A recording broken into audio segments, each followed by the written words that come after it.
mga bossing ko. Magandang hapon sa ating lahat.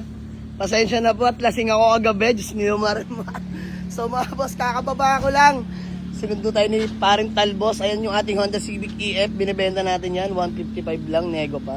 So may walk-in buyer tayo. Napatawag sa akin yung mga grupo natin. So sino po yung buyer ng Mirage? Kayo po. Kayo po sa... magkasama po kayo. Ayan. So taga saan po kayo? Gentry. Taga Gentry. Uy, mga taga Gentry. So ay nakarush na. Pakak muna ako parts.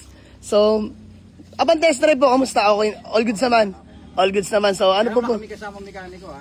Tiwala lang. Tiwala lang. Pero, bossing, sa amin naman may peace of mind kayo pag bumili. Diba? May warranty kami. Kung may katanungan po kayo, handa naman po kami. Dito lang po kami ha. Pero hanggat maaari po, bago namin bilhin yung sasakyan, bago rin namin ibenta, talagang chinecheck po namin. At kung may makita man kaming mali, pinapagawa po namin. Hanggat maaari. So, gaya niya, nag-test drive po kayo. Ika nga na sabi nyo, napakaayos naman po. Ano?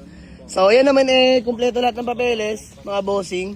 So, good running talaga yan. Actually, first own yan, mga boss. 81 lang mileage na ito, bossing. So, boss, asking price natin dito, magkano?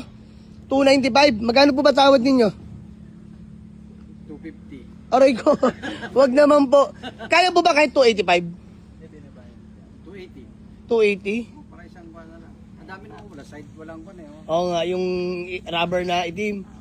280. Ano, bigay na natin, dandil. Okay tayo, sige po, dandil. Walang problema. Tapos may panggas ka, may pangkain pa po kayo sa akin. Walang dagdag na receipt na reserva. Bibigyan po namin kayo, may reserva po kami dyan. Bigyan nyo sila isang reserva. Sige po tayo, valid ID na lang po and then sa office na lang po tayo. Okay? Let's go. Tingnan po kayo nung Saturday, wala ako. Oo. Inantay talaga ako ni boss para makatawad. So, kumustahin natin dito sa loob. Hello po. Ayan. After na siya. Good afternoon po. Yung sa Ertiga po kayo? Yung master sa Dandil na, dandil. Alright, sige. Sige po, thank you po. Kamaya na mga boss, gumagawa si Diwata. Bossing ko.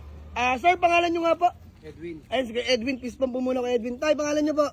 Kusinte. Ayun, si Tatay Vicente. Madam, pangalan nyo po? Ayun, Ma'am Jen. Peace ba? Peace ba muna, Ma'am Jen? Yun, no? Mami, pangalan nyo po? Ayun, si Ma'am Mila. So, by the way, mga boss, dandil na tayo sa ating Mitsubishi Mirage na GLS push start 2015 automatic transmission. And bossing, ito na yung nire-request mo sa akin. Panggas ka, pangkain, 2,000 po yan ha. Sir, ano masasabi mo sa unit? Okay naman. Ayun, no? Sa garahe ko, boss. Ayos. Mababait yung mga kasama mo. Yun. So, bossing, maraming salamat din. And yun, dandil na picture lang kami sa Mirage, mga bossing ko. Let's go. Boss, dandil. Mitsubishi Mirage GLS push start automatic 2015. Buyer from Gentry. So, maraming salamat kila bossing ko. Tinest drive lang, tinawaran agad. Yun, nagkasundo naman agad tayo mga bossing ko. Sir, thank you so much. Bye-bye. Kaya dandil na mga bossing ko. Pogi ng convoy nila, Fortuner na 2025. Oh. Sir, thank you tatay. God bless po. Aba. Thank you po. So ayan, uwi na nila mga bossing ko. Taga Gentry lang sila.